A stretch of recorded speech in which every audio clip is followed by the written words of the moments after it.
Park. Relative humidity 62%.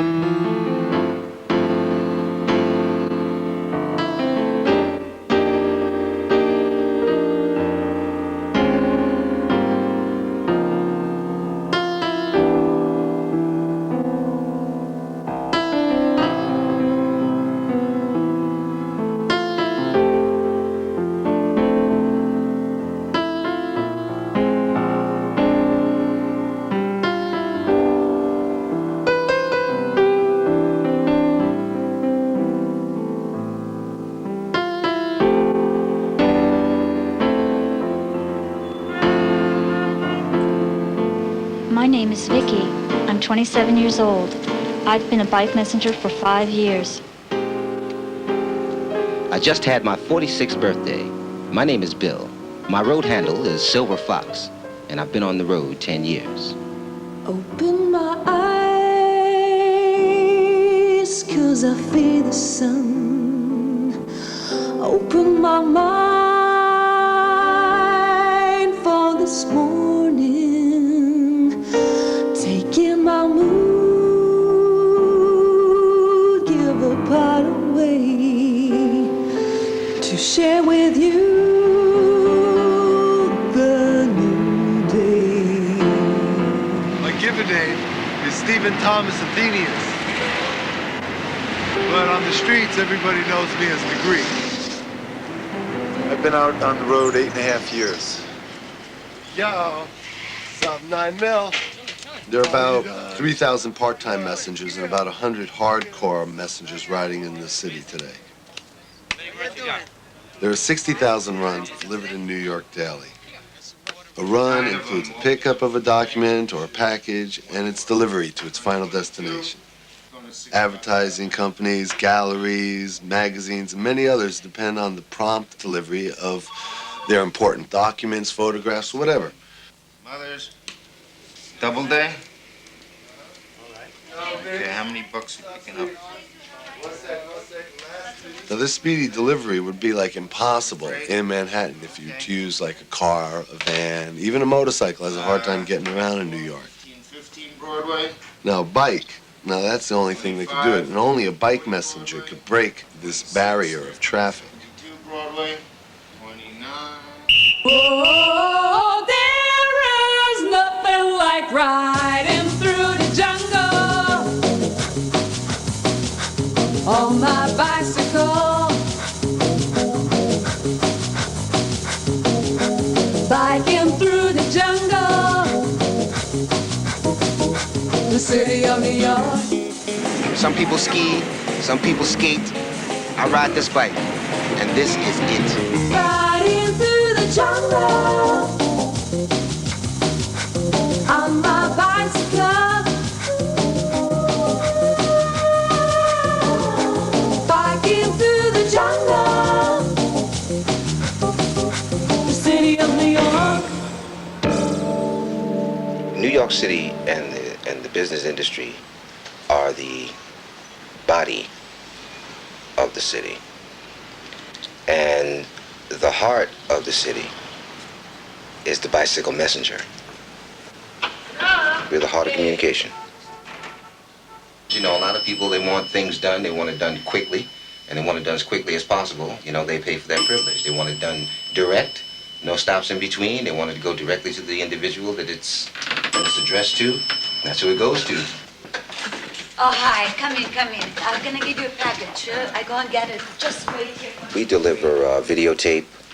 We deliver garment bags. We deliver portfolios. And all of these things that we deliver touch a number of other people. You should go to Mr. Ted Porter on 55 and You know, if they weren't Corner able to with be Bar. delivered within a time frame, a lot of things wouldn't move. The mechanism would shut down. So- You want him to get this package. Absolutely in person, nobody else. Do I have to sign anything? Nope, that's your receipt. Okay, thank you so much. See ya. Okay, bye-bye. Thanks a lot.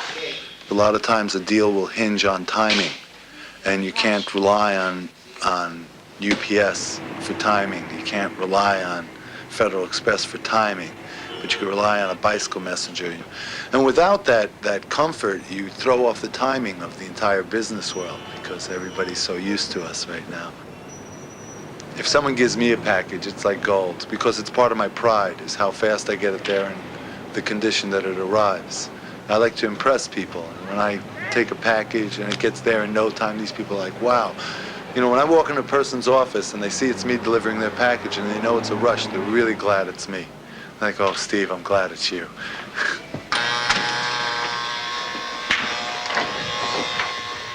What's up, Gary? It's all right. Chill, man. This for me? All right, man. Double rush. You got it. I'll take it easy. All right. A rush is rocked out in an hour. A double rush is rocked out, picked up and delivered in a half hour. A triple rush, you get one possessed messenger to knock it out in 15 minutes. You know, something that had to be there yesterday. Like, let's say it's a normal run would be $7, you know, to go 10 blocks. $7. A rush, it would be $11. A double rush, it would be $15. The triple rush would bounce that baby up to $19.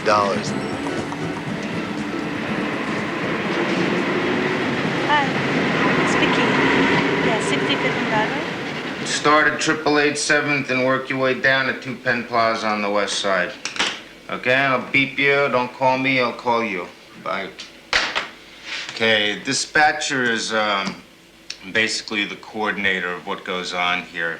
He takes in all the runs that come in and he gives them out to the messengers. He's got to know where all the messengers are at any given time and how long it's going to take them to complete any work that I give them. Mothers? Yeah, this is Fox. You don't have to answer to anyone. Yeah, man, Times Square.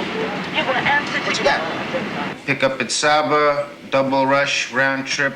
I have to coordinate it so I never leave a part of Manhattan empty at any given point. I have to have enough people in Midtown where it's the most concentration of work. This is my office. And when I open up my office, everything is at my disposal. After I finish a run, it goes on the left side. And if I'm gonna pick up a run, it goes on the right side. These are my tickets. On an average, I don't try to kill myself. I'll do about 20, 25 runs. We work on a commission basis. The average, you make 50% of everything you do. You know, the better you are, the more you'll do. Me, I'm up in the neighborhood of I'll knock out 25, 30 runs, and that's no big thing for me. A $600 to $800 check a week is righteous. I do as many runs as I want to do. Sometimes 15 runs, sometimes 30. I like to come out and make $100 a day. I've made 210, 215. All depends on the day. We're an essential part. We can't be taken out because original material is going to be moved all the time.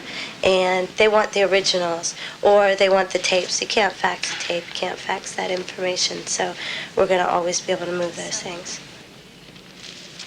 To have a car do it, it's not profitable. It's going to be too expensive. It's going to pollute. I mean, in the end, it's just making more havoc where we tend to be able to move through it and not jam up in it.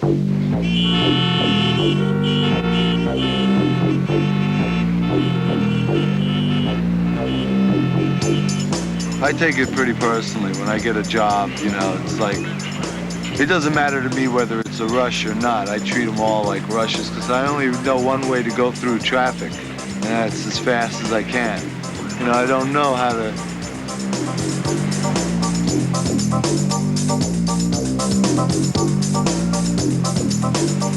We're the fastest. I mean, as far as when the traffic is at its best, you can't move quicker than we can on a bicycle. Whether you're a motorcycle or a moped, you're going to be forced to stay with the lights, where we're not going to be forced most of the time.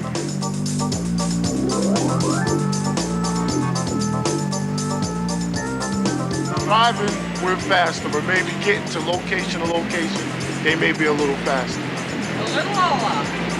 That's a lot. I think a lot.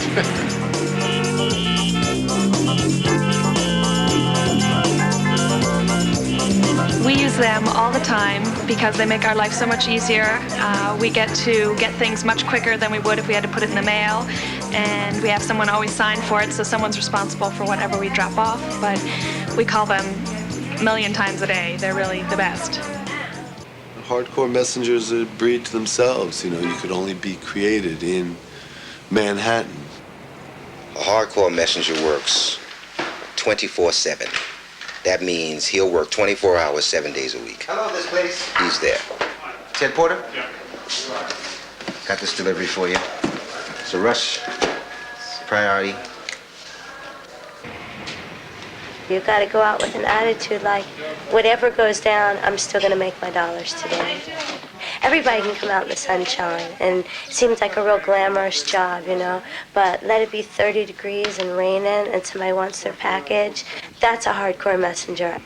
We want the best guys we can find to get out there and do the work. The ones that I've had have usually been on the road for like 5 to 10 years. They know addresses, they know, I only have to tell them where the pickup is, and they usually know the routine.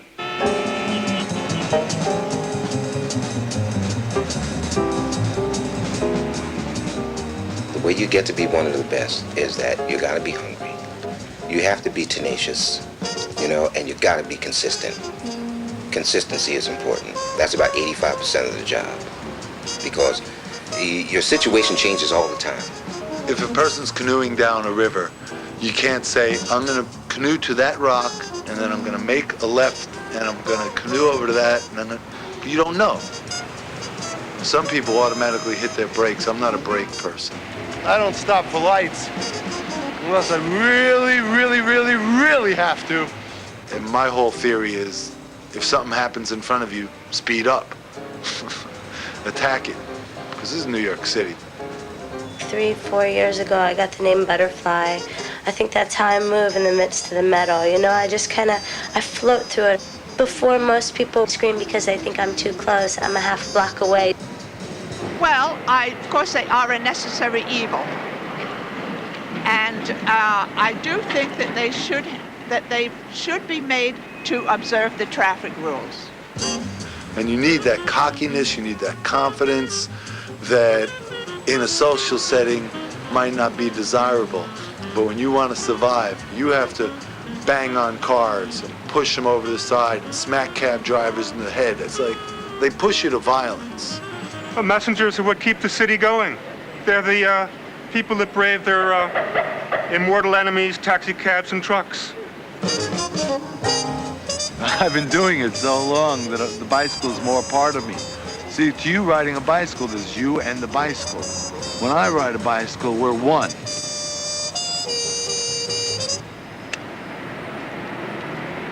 I think having my bicycle stolen is probably one of my worst nightmares. So I always try and lock the front and the rear wheel. Can you imagine what happens if they take the bicycle? Yeah, imagine if I catch them trying to take the bicycle. Man, forget about it. Yeah, call an ambulance. A bike thief among us can't show his face anywhere because he's fair game for anybody who finds him. We caught one bike thief, and he was from among our clan.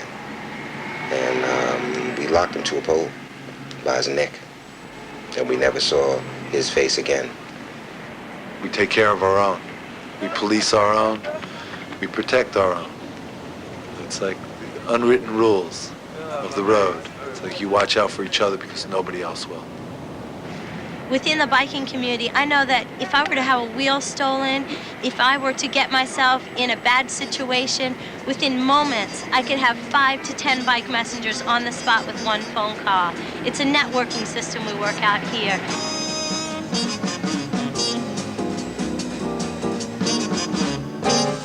The hardcore biker has no real fear, but has a respect for his body.